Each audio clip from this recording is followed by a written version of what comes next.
ಒಂದ್ರ ಮೇಲೊಂದ್ರಂತೆ ಚುನಾವಣೆಗಳನ್ನ ಸೋಲ್ತಾ ಇರುವಂತ ನಿಖಿಲ್ ಕುಮಾರಸ್ವಾಮಿ ಮುಂದೇನ್ ಮಾಡ್ತಾರೆ? ನಿಖಿಲ್ ಕುಮಾರಸ್ವಾಮಿ ರಾಜಕೀಯ ಭವಿಷ್ಯನೇ ಅಂತ್ಯ ಆಗೋಯ್ತಾ?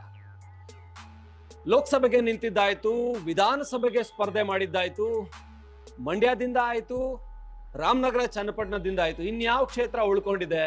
ಹಾಸನಕ್ಕೆ ಹೋಗಿ ಸ್ಪರ್ಧೆ ಮಾಡ್ತಾರಾ? ಇಲ್ಲ. ನಿಖಿಲ್ ಭವಿಷ್ಯಕ್ಕೆ ಸದ್ಯದಲ್ಲೇ ಮತ್ತೊಂದು ಚುನಾವಣೆ ಬರ್ತಾ ಇದೆ.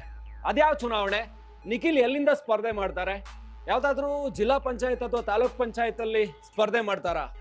ನಿಖಿಲ್ ಸೋತ ನಂತರ ಒಂದಷ್ಟು ಜನ ನಿಖಿಲ್ಗೆ ಕಮೆಂಟ್ ಮಾಡಿದ್ರು, ಗ್ರಾಮ ಪಂಚಾಯತಿ ಸದಸ್ಯ ಆಗಿ ನಿಂತ್ಕೊಂಡು ಗೆದ್ದು ಬನ್ನಿ ಅಂತ. ಬಹುಶಃ ಯಾರೋ ಕಾಂಗ್ರೆಸ್ನವರು ಟ್ರಾಲ್ ಮಾಡಿರ್ಬೇಕು. ಇದು ಪದೇ ಪದೇ ಸೋಲ್ತಾ ಇರೋದ್ರಿಂದ ಅದು ನಿಖಿಲ್ ಕುಮಾರಸ್ವಾಮಿ ಮುಂದೆ ಒಂದು ಆಯ್ಕೆ ಇದೆ. ಸದ್ಯದಲ್ಲೇ ರಾಜ್ಯದಲ್ಲಿ ಒಂದು ವಿಧಾನಸಭಾ ಶಾಸಕರು, ವಿಧಾನಸಭೆಗೆ ಶಾಸಕರೊಬ್ರು ರಾಜೀನಾಮೆ ಕೊಡೋದಿಕ್ಕಿದ್ದಾರೆ. ಆ ಕ್ಷೇತ್ರದಿಂದ ನಿಖಿಲ್ ಕಣಕ್ಕಿಳಿತಾರೆ. ಅದ್ಯಾವ ವಿಧಾನಸಭಾ ಕ್ಷೇತ್ರ ಅಂದ್ರೆ ಬೆಂಗಳೂರಿನ ಯಶವಂತಪುರ ವಿಧಾನಸಭಾ ಕ್ಷೇತ್ರದ ಎಸ್.ಟಿ. ಸೋಮಶೇಖರ್ ರಾಜೀನಾಮೆ ಕೊಡ್ತಾರೆ. ಅವರು ಅದಾಗ್ಲೇ ಕಾಂಗ್ರೆಸ್ಗೆ ಒಂದು ಹೆಜ್ಜೆಯನ್ನ ಇಟ್ಟಿದ್ದಾಗಿದೆ. ಕಾಂಗ್ರೆಸ್ ಪರವಾಗಿನೇ ಅವರು ಈ ವಿಧಾನಸಭಾ ಉಪಚುನಾವಣೆಗಳಲ್ಲೂ ಮಾತಾಡಿದ್ರು, ಲೋಕಸಭೆಯಲ್ಲೂ ಕಾಂಗ್ರೆಸ್ ಜೊತೆಗಿದ್ರು. ಎಸ್.ಟಿ. ಸೋಮಶೇಖರ್ ಯಶವಂತಪುರ ವಿಧಾನಸಭಾ ಕ್ಷೇತ್ರಕ್ಕೆ ರಾಜೀನಾಮೆ ಕೊಟ್ರೆ ಅಲ್ಲಿಂದ ನಿಖಿಲ್ ಕಣಕ್ಕಿಳಿತಾರಂತೆ. ನಿಖಿಲ್ ಹೇಗಾದ್ರೂ ಮಾಡಿ ಚುನಾವಣೆಯಲ್ಲಿ ಗೆಲ್ಲಬೇಕು, ಅವರು ವಿಧಾನಸಭೆ ಪ್ರವೇಶ ಮಾಡಬೇಕು, ಆ ಮೂಲಕ ಜೆಡಿಎಸ್ ರಾಜ್ಯಾಧ್ಯಕ್ಷರಾಗಬೇಕು, ಆಮೇಲೆ ಜೆಡಿಎಸ್ ಪಕ್ಷವನ್ನ ಸಂಘಟಿಸಬೇಕು. ನೀವು 3 ಸಾರಿ ಸೋಲಿಸ್ತೀರಾ, ನಾವು ತಲೆ ಕೆಡಿಸ್ಕೊಳ್ಳಲ್ಲ, ಇನ್ನೊಂದ್ ಸಾರಿ ನಿಲ್ಸ್ತೀವಿ, ಗೆಲ್ಸ್ತೀವಿ ಅಂತ ಸಹಜವಾಗಿನೇ ಜೆಡಿಎಸ್ ಕಾರ್ಯಕರ್ತರು ನಿಖಿಲ್ ಮೇಲೆ ಸಿಂಪತಿ ತೋರಿಸ್ತಾರೆ. ಮತ್ತೆ ಯಶವಂತಪುರದಲ್ಲಿ ನಿಲ್ಲಿಸ್ತಾರೆ. ಯಶವಂತಪುರ ಕ್ಷೇತ್ರದ ಲೆಕ್ಕಾಚಾರ ನೋಡೋದಾದ್ರೆ ಯಶವಂತಪುರ ಜೆಡಿಎಸ್ಗೆ ಪಾಸಿಟಿವ್ ಆಗಿರುವಂತ ಕ್ಷೇತ್ರ. ಯಾಕೆಂದ್ರೆ ಇಲ್ಲಿ ಜವರಾಯಿಗೌಡ ನಿರಂತರವಾಗಿ 4 ಬಾರಿ ಇಲ್ಲಿ ಸ್ಪರ್ಧೆ ಮಾಡಿದ್ರು. ಪಾಪ ಕಳೆದ ಬಾರಿ ಅಂತೂ ಜವರಾಯಿಗೌಡ ಹಾಗೂ ಅವ್ರ ಪತ್ನಿ ಕಣ್ಣೀರ್ ಹಾಕಿದ್ರು, ನಾವು ವಿಷ ಕುಡಿದು ಬಿಡ್ತೀವಿ ನೀವು ಓಟ್ ಹಾಕ್ಲಿಲ್ಲ ಅಂದ್ರೆ ಅಂತ. ಸೊ ಗೆಲ್ಲಿಸ್ಲೇಬೇಕು ಈ ಸಾರಿ ನಮ್ಮನ್ನ ಅಂತ. ಆದ್ರೂ ಕೂಡ ಜನ ಗೆಲ್ಲಿಸ್ಲಿಲ್ಲ. ಎಸ್.ಟಿ. ಸೋಮಶೇಖರ್ ಇಲ್ಲಿ ಗೆದ್ರು. ಕಳೆದ ಬಾರಿ ನಮ್ಗೆಲ್ಲ ಗೊತ್ತು, ವಿಧಾನಸಭೆ ಸಂದರ್ಭದಲ್ಲಿ ಅಲ್ಲಿ ಜೆಡಿಎಸ್ ಬಿಜೆಪಿ ಮೈತ್ರಿ ಇರ್ಲಿಲ್ಲ, ಸ್ವತಂತ್ರವಾಗಿ ಸ್ಪರ್ಧೆ ಮಾಡಿದ್ರು. ಹಾಗಾಗಿ ಈ ಯಶವಂತಪುರ ಒಂಥರ ಹೇಗೆ ಅಂದ್ರೆ ಇದು ಒಂಥರ ಈ ಯಾರು ಬೇಕಾದ್ರೂ ಬಂದು ನಿಂತ್ಕೋಬಹುದಾದಂತ ಗೆಸ್ಟ್ ಅತಿಥಿ ಕ್ಷೇತ್ರ ಇದ್ದಾಗೆ. ಇಲ್ಲಿ ಬಹಳಷ್ಟು ಏನು ಜಗ್ಗೇಶು, ಶೋಭಾ ಕರಂದ್ಲಾಜೆ ಅಂತವರೆಲ್ಲ ಇಲ್ಲಿ ಸ್ಪರ್ಧೆ ಮಾಡಿ ಇಲ್ಲಿ ಅದೃಷ್ಟವನ್ನು ಪರೀಕ್ಷೆ ಮಾಡಿದ್ದಾರೆ. ಯಶವಂತಪುರ ಕ್ಷೇತ್ರದಲ್ಲಿ ನಿಖಿಲ್ ಕಣಕ್ಕಿಳಿತಾರೆ. ಯಾಕೆಂದ್ರೆ ಇಲ್ಲಿ ಜೆಡಿಎಸ್ ಸ್ಟ್ರಾಂಗ್ ಹೋಲ್ಡ್ ಇದೆ, ಇಲ್ಲಿ ಕೂಡ ಒಕ್ಕಲಿಗ ಮತಗಳು ಹೆಚ್ಚಾಗಿದ್ದಾವೆ ಅನ್ನೋ ಕಾರಣಕ್ಕೆ ಇಲ್ಲಿಂದ ಕಣಕ್ಕಿಳಿತಾರೆ.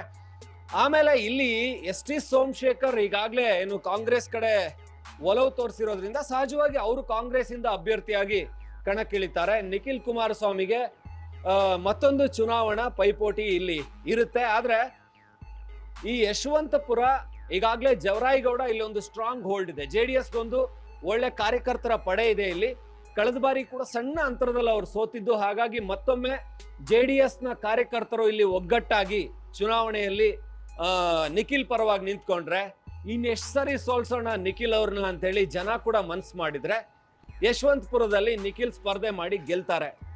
ನಮ್ಗೆಲ್ಲ ಗೊತ್ತು, ನಿಖಿಲ್ ಮಂಡ್ಯದಲ್ಲಿ ಸೋತೋದ್ರು, ಮತ್ತೇನವ್ರು ಮಂಡ್ಯಕ್ಕೆ ಹೋಗ್ಲಿಲ್ಲ. ಮಂಡ್ಯಕ್ಕೆ ಆಮೇಲೆ ಎಚ್.ಡಿ. ಕುಮಾರಸ್ವಾಮಿ ಹೋಗಿ ಲೋಕಸಭೆಯಲ್ಲಿ ಸ್ಪರ್ಧೆ ಮಾಡಿ ಗೆದ್ರು. ಮಂಡ್ಯದಲ್ಲಿ ಸೋತೋದ್ಮೇಲೆ ನಿಖಿಲ್ ಮಂಡ್ಯಕ್ಕೆ ಹೋಗಿದ್ದಿದ್ರೆ ಅಟ್ಲೀಸ್ಟ್ ಲೋಕಸಭೆಯಲ್ಲಿ ಗೆಲ್ತಾ ಇದ್ರೇನೋ ಅಂತ ಜನ ಮಾತಾಡ್ತಾರೆ. ನಿಖಿಲ್ ಒಂದ್ ಕಡೆ ಹೋಗ್ತಾರೆ, ಸೋಲ್ತಾರೆ, ಮತ್ತೆ ವಾಪಸ್ ಬಂದು ಬೆಂಗಳೂರಿಗೆ ಬಂದು ಕೂತ್ಕೊಬಿಡ್ತಾರೆ, ಆರಾಮಾಗಿ ರಿಲ್ಯಾಕ್ಸ್ ಆಗಿರ್ತಾರೆ, ಆ ಕ್ಷೇತ್ರದಲ್ಲಿ ಓಡಾಡೋದಿಲ್ಲ. ಆದ್ರೆ ಈ ಬಾರಿ ತುಂಬಾ ಸೀರಿಯಸ್ ಆಗಿ ಚನ್ನಪಟ್ಟಣದಲ್ಲೇ ಇರ್ತೀನಿ, ಮನೆ ಮಾಡ್ತೀನಿ, ಸೊ ಇಲ್ಲೇ ನಿಮ್ ಜೊತೆಗೆ ಇರ್ತೀನಿ ಅಂತ ಹೇಳಿ ಭರವಸೆ ಕೊಟ್ಟರು ಕೂಡ ಜನ ನಂಬಲಿಲ್ಲ, ಈ ಸಾರಿ ಗೆಲ್ಲಿಸ್ಲಿಲ್ಲ. ಆದ್ರೆ ಮುಂದಿನ ಏನು ರಾಮನಗರ ನೋಡಿದ್ರೆ ರಾಮನಗರದಲ್ಲೂ ಕೂಡ ನಿಖಿಲ್ಗೆ ಜನ ನಂಬಲಿಲ್ಲ ಅವ್ರನ್ನ.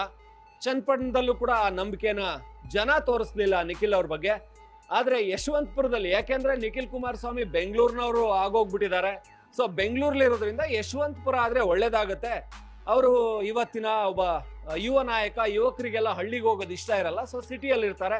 ಯಶವಂತಪುರದಂತ ಕ್ಷೇತ್ರ ಸಿಕ್ಕಿದ್ರೆ ಖಂಡಿತವಾಗಿ ಅಲ್ಲಿ ಗೆಲ್ಸಿದ್ರೆ ಆ ಕ್ಷೇತ್ರ ಕೆಲಸ ಮಾಡ್ತಾರೆ ಅನ್ನುವಂಥದ್ದು. ಜೊತೆಗೆ ಜವರಾಯಿಗೌಡ ಈಗಾಗಲೇ ಸೋತಿದ್ದು ಇನ್ನೊಂದೇನು ಅಂದ್ರೆ ಇವರು ವಿಧಾನ ಪರಿಷತ್ ಸದಸ್ಯರನ್ನಾಗಿ ಈಗಾಗಲೇ ಜವರಾಯಿಗೌಡರನ್ನ ಜೆಡಿಎಸ್ ಮಾಡಿದೆ.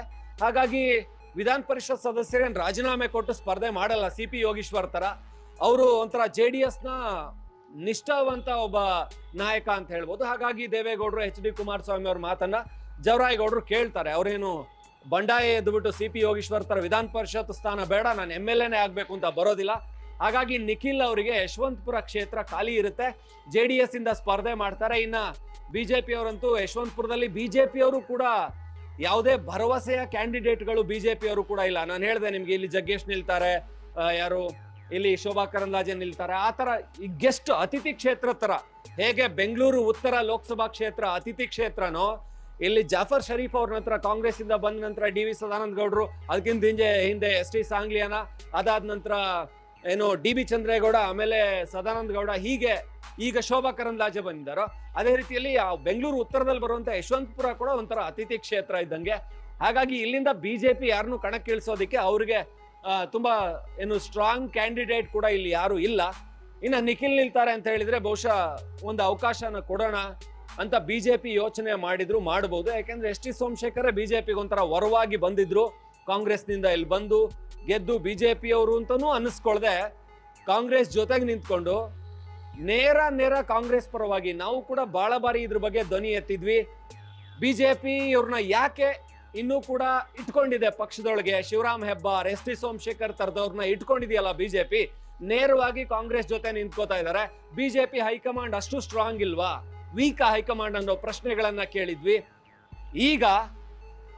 ಈಗ ಬೇಕಾಗಿರುವಂತದ್ದು ಕೂಡ ST ಸೋಮಶೇಖರ್ಗೆ. ಅವ್ರು ಅನ್ಕೋತಾ ಇದ್ದಾರೆ, ನಾನು ಬಿಜೆಪಿಲಿದ್ದು ಏನೂ ಲಾಭ ಇಲ್ಲ, ಕಾಂಗ್ರೆಸ್ ಪರವಾಗಿ ಇಡೀ ರಾಜ್ಯದಲ್ಲಿ ಕಾಂಗ್ರೆಸ್ ಪರವಾದಂತ ಅಲೆ ಇದೆ, ನಾನು ರಾಜೀನಾಮೆ ಕೊಟ್ಟು ಕಾಂಗ್ರೆಸ್ಸಿಗೆ ಹೋದ್ರೆ CP ಯೋಗೀಶ್ವರ್ ತರ ನಾನು ಗೆದ್ದು ಬರ್ತೀನಿ, ಆಗ ಒಂದು ಮಿನಿಸ್ಟರ್ ಆಗೋದಿಕ್ಕೋ ಇಲ್ಲ ಅಂತ ಹೇಳಿದ್ರೆ ಒಂದಷ್ಟು ಅನುದಾನ ಅಭಿವೃದ್ಧಿ ಯೋಜನೆಗಳು ನನಗ್ ಸಿಗ್ತವೆ, ಹಂಗ್ ಮಾಡ್ಬೋದಲ್ವಾ ಅಂತಂದ್ರೆ ಇದನ್ನ ಸಹಜವಾಗಿ ಯೋಚನೆ ಮಾಡಿ ಶಾಸಕ ಸ್ಥಾನಕ್ಕೆ ರಾಜೀನಾಮೆ ಕೊಟ್ರೆ 6 ತಿಂಗಳಲ್ಲಿ ಚುನಾವಣೆ ಬರುತ್ತೆ, ಆಗ ನಿಖಿಲ್ ಮತ್ತೊಮ್ಮೆ ಸ್ಪರ್ಧೆ ಮಾಡ್ತಾರೆ. ಅವ್ರು ಮುಂದಿನ ವಿಧಾನಸಭೆ ಲೋಕಸಭೆವರೆಗೂ ಕಾಯೋದಿಲ್ಲ ಅಂತ ಅನ್ಸುತ್ತೆ. ಆದ್ರೆ ಹಾಗೆ ಸ್ಪರ್ಧೆ ಮಾಡಿದ್ರು ಕೂಡ ನಿಖಿಲ್ ಗೆಲ್ಲುವ ಸಾಧ್ಯತೆ ಕಡಿಮೆ ಅಂತಾನೆ ಹೇಳ್ಬೋದು. ಯಾಕೆಂದ್ರೆ ಈ ತರದ ಸೋಲುಗಳನ್ನ ನೋಡಿದ್ಮೇಲೆ ಯಾವುದೋ ಒಂದು ಕ್ಷೇತ್ರದಲ್ಲಿ ಮತ್ತೆ ಬಂದು ನಿಂತ್ಕೋತೀನಿ ಅಂದ್ರೆ ಗೊತ್ತಿಲ್ಲ ಜನರ ಮನದಾಳ, ಮತದಾರ, ಜನರ ಮನಸ್ಸಲ್ಲಿ ಏನಿರುತ್ತೆ ಅಂತ ಗೆಲ್ಸ್ಬೋದು ನಿಖಿಲ್ ಅವ್ರನ್ನ. ಆದ್ರೆ ಅಂತ ಸ್ಟ್ರಾಂಗ್ ಹೋಲ್ಡ್ ಇರುವಂತ JDS ಹೋಲ್ಡ್ ಇರುವಂತ ಕ್ಷೇತ್ರಗಳಲ್ಲೇ ಗೆದ್ದಿಲ್ಲ. ಇನ್ ಬೆಂಗಳೂರಲ್ಲಿ ಜನ ಗೆಲ್ಲಿಸ್ತಾರ ಗೊತ್ತಿಲ್ಲ. ಸದ್ಯಕ್ಕೆ ನಿಖಿಲ್ ಯಶವಂತಪುರದಿಂದ ಚುನಾವಣೆಗೆ ನಿಲ್ತಾರೆ. ಸದ್ಯದಲ್ಲೇ ST ಸೋಮಶೇಖರ್ ರಾಜೀನಾಮೆ ಕೊಡ್ತಾರೆ ಅನ್ನುವಂಥದ್ದು ರಾಜಕೀಯ ವಲಯದಲ್ಲಿ ಒಳಗಿಂದೊಳಗೆ ಸುದ್ದಿ ಆಗ್ತಾರೆ ಅಂತದ್ದು. ಇದು ನಮ್ಗನ್ಸಿದ್ದು, ನಿಮ್ಗೇನು ಅನ್ಸುತ್ತೆ ನೀವು ಕೂಡ ಕಮೆಂಟ್ ಮಾಡಿ. ಸೊ ಇದು ಸತ್ಯ ಅಂದ್ರೆ ನಿಖಿಲ್ ಕುಮಾರಸ್ವಾಮಿ ಮತ್ತೊಮ್ಮೆ ಕಣಕ್ಕಿಳಿಯೋದು ಸತ್ಯನಾ? ಯಾಕಂದ್ರೆ ಈ 3 ಸೋಲ್ ನಂತರ ಗೊತ್ತಿಲ್ಲ, ನಿಮ್ಗೇನು ಅನ್ಸುತ್ತೆ ನೀವು ಕೂಡ ಹೇಳ್ಬೋದು. ಮತ್ತಷ್ಟು ಈ ರೀತಿಯ ಸುದ್ದಿಗಳಿಗಾಗಿ ನೋಡ್ತಾ ಇರಿ ಒನ್ ಇಂಡಿಯಾ ಕನ್ನಡ.